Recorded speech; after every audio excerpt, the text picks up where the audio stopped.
tarde, está em contacto com o programa Eclésia, uma presença diária aqui na RTP2 e que leva até si os principais temas que fazem a atualidade na Igreja Católica.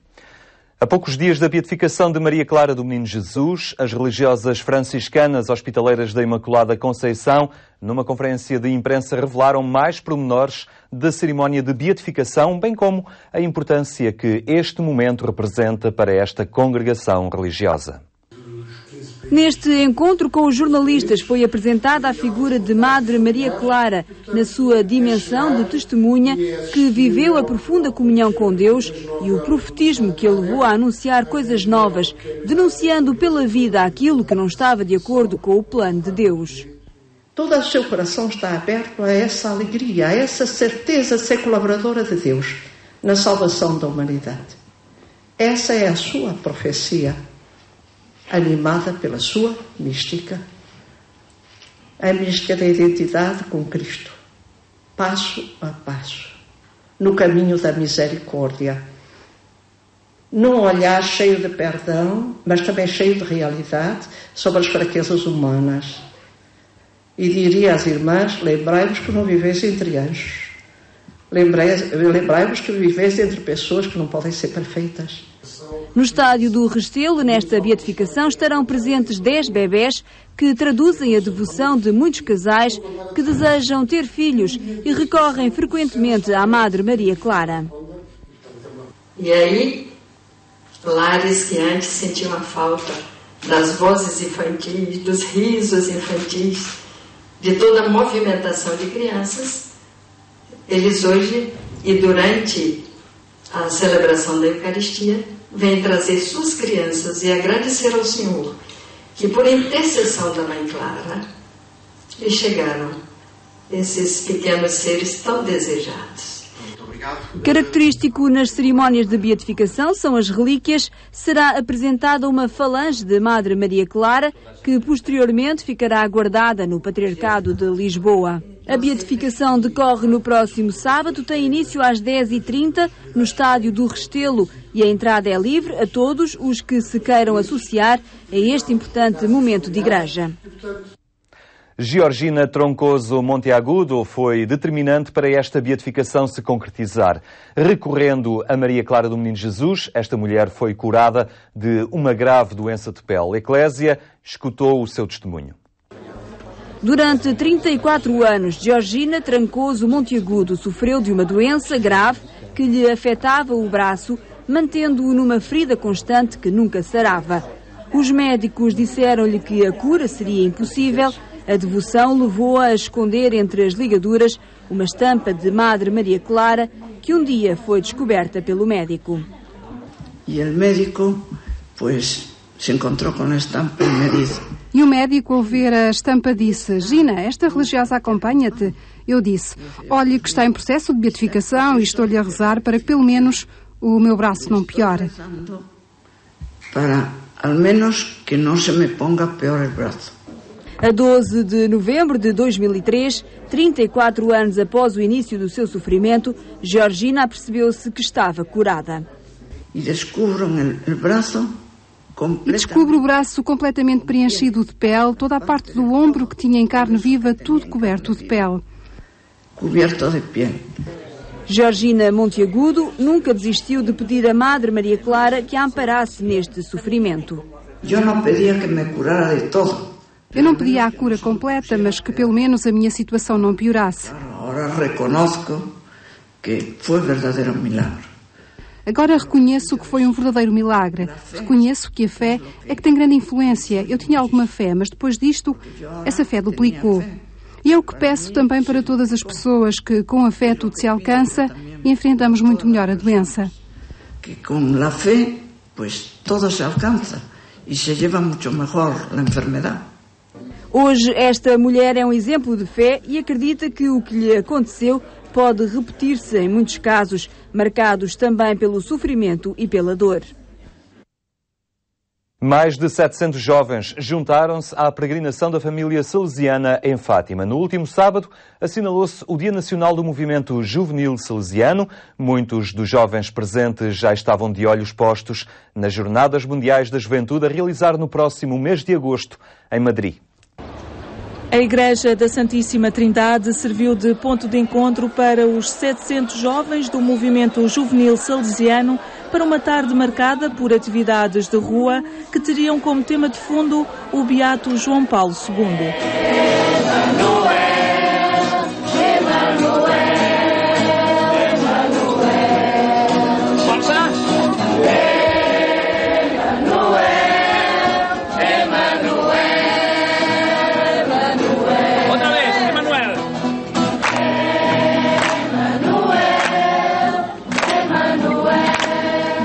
O que é que aprendeste com este ponto?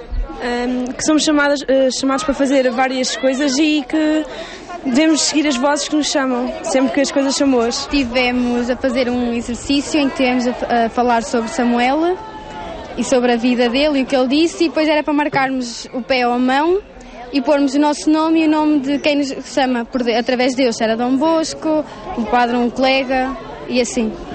Organizado pela Delegação Nacional Salesiana de Pastoral Juvenil e pela equipa de Pastoral Juvenil das Filhas de Maria Auxiliadora, o Dia Nacional do Movimento Juvenil Salesiano invadiu as ruas de Fátima com o lema Vinde e Vede. Esquerda.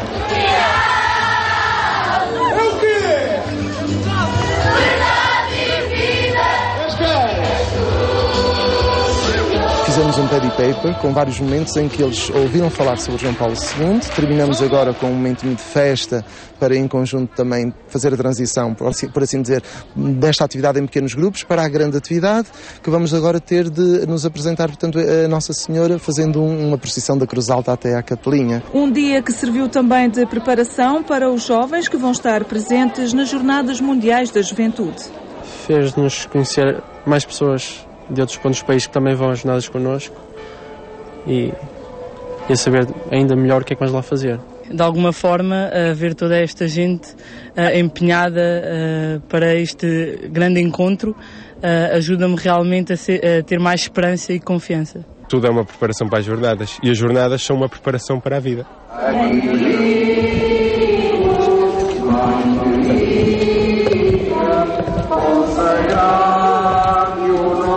Ao todo, 500 jovens salesianos preparam-se para, em agosto, estarem presentes em Madrid.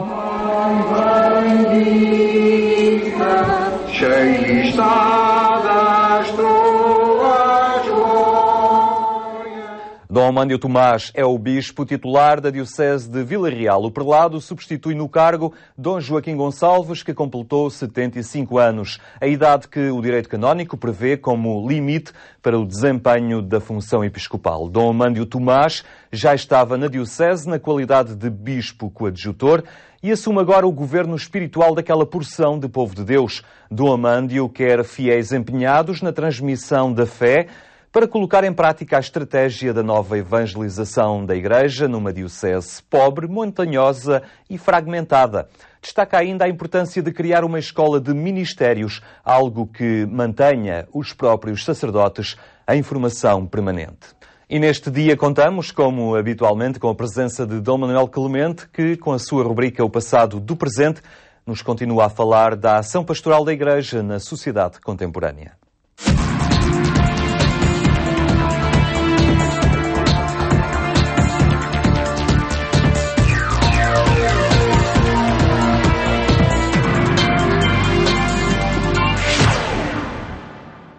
João Paulo II terminou a ação da Igreja no final do século XX e continua a terminá-lo neste início do século XXI. Isso mesmo estamos a ver com o Dom Manuel Clemente. Cumprimento antes de mais, muito boa tarde. Foi de facto um pontificado cujas raízes e cuja prioridade de diálogo com a sociedade continua bem presente. Com certeza, Paulo. E muito especialmente nesses tópicos que ele introduziu na pastoral da Igreja. Vimos há 8 dias. Introduziu, melhor dizendo, reforçou, e que hoje são indispensáveis. Esses tópicos estão ligados à vida, que estão ligados à família, que estão ligados à sociedade e ao mundo laboral. Tudo isso hoje faz parte da pastoral da Igreja, indispensavelmente, e foi o grande contributo de João Paulo II, também com a sua projeção mediática e universal, porque nunca nenhum Papa tinha dado por tanto lado, e nesse sentido também apoiando as igrejas locais, em especial onde elas mais precisam de ser apoiadas, porque ainda estão numa fase muito incipiente.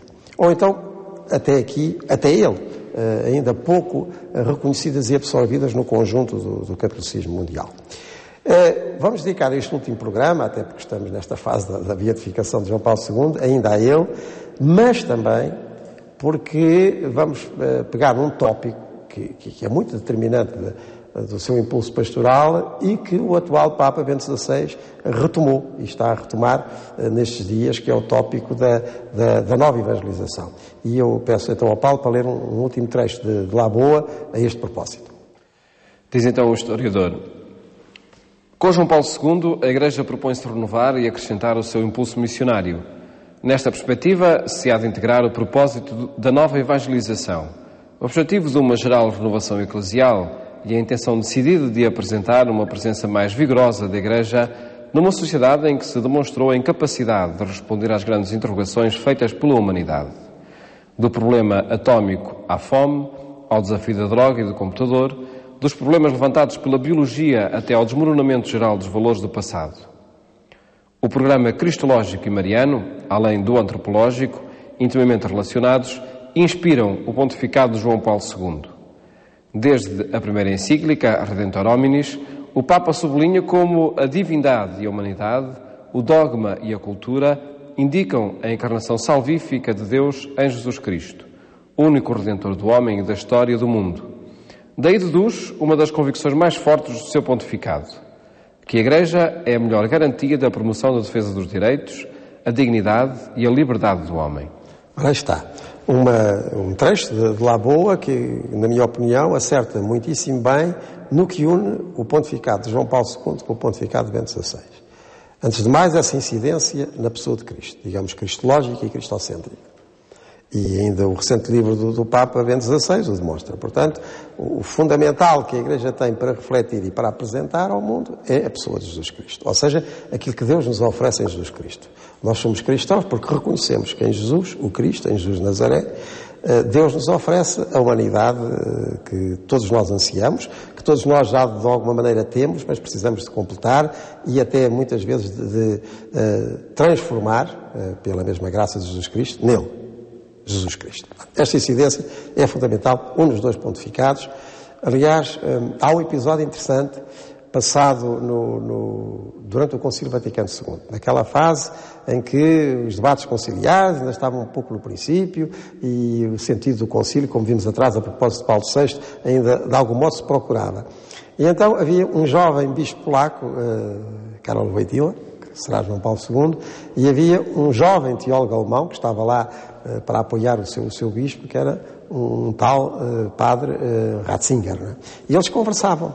E conversando, eles entenderam isso mesmo, ou seja, que era absolutamente necessário que a Igreja, redescobrindo-se a ela própria à luz de Jesus Cristo, assim mesmo se projetasse ao mundo. Se quiséssemos aquilo que nas duas Constituições Conciliares, a Lumen Gentium, sobre o que é a Igreja como esplendor da luz de Jesus Cristo, e a Gaudium et Spes como projeção dessa Igreja no mundo, depois significaram. Isto num contexto que João Paulo II rapidamente sente que requeria outro tipo de resposta, também com novidade na apresentação. Porque nós, se olharmos assim em âmbito largo para a vida da Igreja, vamos reparando o quê? Vamos reparando que há etapas de evangelização, concretamente na Europa. Nós tivemos uma primeira evangelização, que é aquela que dá notícia o Novo Testamento. Quando Jesus envia os seus discípulos, quando as cartas pastorais podemos chamar, e antes dessas as cartas sem mais de Paulo falam da Igreja primitiva. Depois, enfim, os Atos dos Apóstolos, São Lucas narram a vinda de Paulo até à Europa e as comunidades que aqui fundou. Temos uma noção dessa primeira evangelização. Só que essa primeira evangelização depois exigiu outra, porque se fundaram comunidades urbanas, comunidades mais ou menos estabilizadas, mas quando o Império caiu, no século V, VI, e a sociedade se organizou, foi preciso uma outra evangelização. Essa já teve outros protagonistas. Protagonistas da evangelização rural foram sobretudo monges, que viviam em mosteiros, nesses espaços rurais, e é a grande evangelização medieval. que depois vai revitalizar dioceses, se vai desdobrar em paróquias. Mas quando nós chegamos ao século XV, XVI, a Europa entra outra vez numa época de reformas, porque percebe que as respostas medievais já não chegavam para a Idade Moderna que começava. No campo católico foi a grande reforma tridentina. A instalação dos pastores, bispos ou párocos nos seus próprios territórios, uma aplicação maior. Chegamos agora ao final do século XX e com João Paulo II e percebe-se que o mundo de hoje não está fixo nessas mesmas realidades pastorais tradicionais. Com certeza que elas continuam, são tão importantes, com uma articulação básica da vida cristã, as paróquias, no caso. Mas, hoje em dia, estamos numa população que é muito transeunte, não só em termos físicos, que vai daqui para ali, mas também das ideias, que chegam constantemente, nem precisam de sair de casa, têm, enfim, todos os meios de comunicação de que constantemente se dispõe. E ele percebe, João Paulo II tem essa intuição, de que não basta continuar a fazer o que se fazia, mas tem que se lançar uma nova evangelização. E é ele que insiste neste termo, que agora o Papa Bento XVI retoma outra vez. Uma nova evangelização que se distinga de quê? Que se distinga da ação pastoral habitual. Isto é o próprio João Paulo II que escreve, por exemplo, na encíclica Redentoris Missio, de 1990. Da ação pastoral normal, onde há comunidades constituídas, há paróquias a funcionar, há dioceses a funcionar, há instituições da Igreja a funcionar. Portanto, faz-se o habitual. Prega-se a palavra de Deus, administram-se os sacramentos, há uma certa projeção sociocaritativa. Mas é ação pastoral normal. Sim, senhor. Não chega. Há muito mais além disso. Porque as pessoas não vêm, é preciso ter com elas, e não só em termos territoriais, mas em termos mentais e culturais. Depois, há, com certeza, a missio ad gentes. Ou seja, aquela ação missionária em que se parte de uma igreja já constituída, de uma igreja, digamos, já consolidada, e alguns dos seus membros, quer religiosos, quer leigos, quer sacerdotes, partem para territórios onde a igreja está numa primeira implantação, uma implantatio eclésia. Está a começar. Ainda não há uma diocese devidamente constituída, uma igreja local fortalecida, é preciso reforçá-la. E então vão missionários estrangeiros, a missio ad gentes. Mas o que João Paulo II percebe e nos faz perceber é que no meio de tudo isto existe agora uma realidade nova, que já não é tocada pela ação pastoral normal, nem pelos métodos que nós temos até agora. Precisamos ser criativos. E então ele espalha aquele slogan, uma evangelização que seja nova no ardor, portanto, na vontade de evangelizar. E talvez este seja o item mais necessário. Porque quando há muita vontade de evangelizar, os meios também se arranjam. A vontade é criativa. E a urgência também é produtiva. Não é? O novo ardor, nas comunidades cristãs que existem, elas tomarem-se como comunidades evangelizadoras. Não apenas receptoras de atos sacramentais ou outros, mas ela própria evangelizadora. E depois também novos métodos e novas expressões. Novas maneiras de levar o Evangelho às pessoas e à vida das pessoas. E esta complexidade que é a vida atual. Novas expressões também. E aqui entramos no campo da simbólica, da arte, da literatura, do modo. Não é? E esta urgência da nova evangelização, João Paulo II vai ensaiá-la também, ele próprio, de todos os modos que é capaz e que também os seus auxiliares lhe vão sugerindo. E passa agora para o atual pontificado de Bento XVI. Portanto, o que é próprio da Igreja hoje é entender-se de uma maneira muito mais interpenetrada entre a ação pastoral, a missio ad gentes e a nova evangelização. Porque ele próprio, num dos últimos documentos que subscreve, que é a exortação apostólica pós-sinodal Eclésia na Europa, 2003, portanto, fruto de um sínodo dos bispos sobre a Europa, ele próprio, João Paulo II, subscreve e diz que hoje em dia, mesmo em territórios da antiga cristandade, é necessário fazer uma verdadeira e própria missio ad gentes.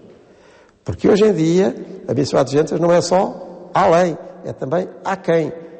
É nos dois lados, até porque ser da além acaba por trazer depois, os antigos missionários da além-mar, digamos, acabam por trazer para a Europa esse dinamismo que não fica à espera que as pessoas cheguem ao lugar de culto, mas que os vai procurar nestes imensos arredores das grandes cidades, neste urbanismo ainda tão descaracterizado que temos, prédio a prédio, setor a setor.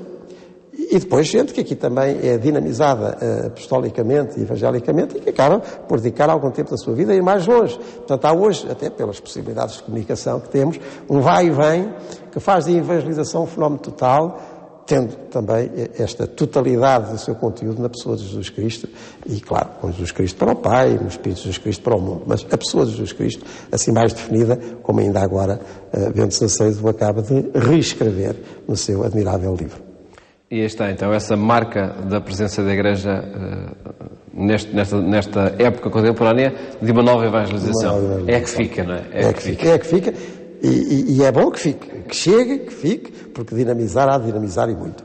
Sr. Manuel, muito obrigado por ter apresentado ao longo desta série de programas e a partir do que foi a incidência de cada pontificado à ação da Igreja. Voltamos a encontrar-nos de hoje 8 dias para uma nova temática, para olhar um passado que muito diz ao presente que vivemos.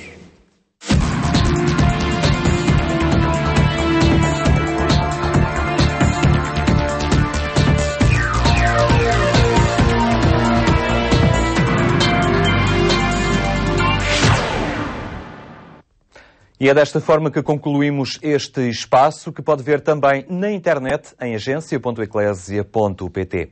Mais logo, a Eclésia passa também pela rádio, é na Antena 1, quando faltarem 15 minutos para as 11 da noite. Tenha então uma boa tarde e até amanhã, se Deus quiser.